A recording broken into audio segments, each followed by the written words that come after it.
আপনারা সবাই দোয়া করবেন আমি যাতে সংসদে গিয়ে স্বরাষ্ট্রমন্ত্রী হতে পারি এবং পুরো বাংলাদেশ থেকে মাদক উচ্ছেদ করতে পারি। আগামী নির্বাচনে বিজয়ী হলে স্বরাষ্ট্রমন্ত্রী হতে চান বলে জানিয়েছেন ঢাকা ৮ আসনে ১১ দলীয় জোটের প্রার্থী এনসিপি নেতা নাসির উদ্দিন পাটোয়ারি। তিনি বলেন, দোয়া করবেন যেন সংসদে গিয়ে আমি স্বরাষ্ট্রমন্ত্রী হতে পারি ও পুরো বাংলাদেশ থেকে মাদক উচ্ছেদ করতে পারি। এমন প্রেক্ষাপটে বিভিন্ন মহলে প্রশ্ন উঠেছে, তবে কি বিজয়ী হলে স্বরাষ্ট্রমন্ত্রী হতে চান নাসির উদ্দিন পাটোয়ারি?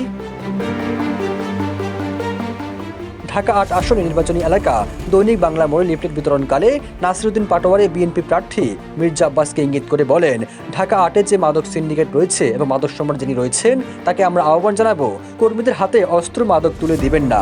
সেই কর্মী মাদক খেয়ে পরে আপনার উপরেই আঘাত করে বসবেন।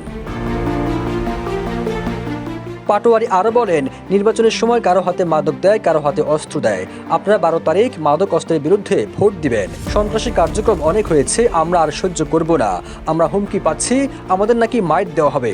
তবে এবার আসুন, শক্ত হাতে প্রতিহত করব।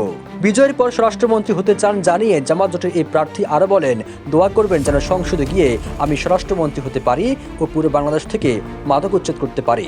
যারা সন্ত্রাসী আছে তাদের প্রত্যেকে হাত পা গুঁড়ো করে জেলে আটকে রাখতে পারি।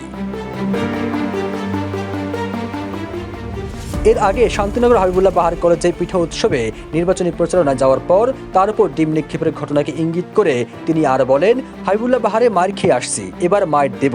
বারবার মারবেন আর আমরা বসে বসে মার খাবো, এমনটা আর হতে দেওয়া হবে না। শক্ত হাতে প্রতিহত করা হবে।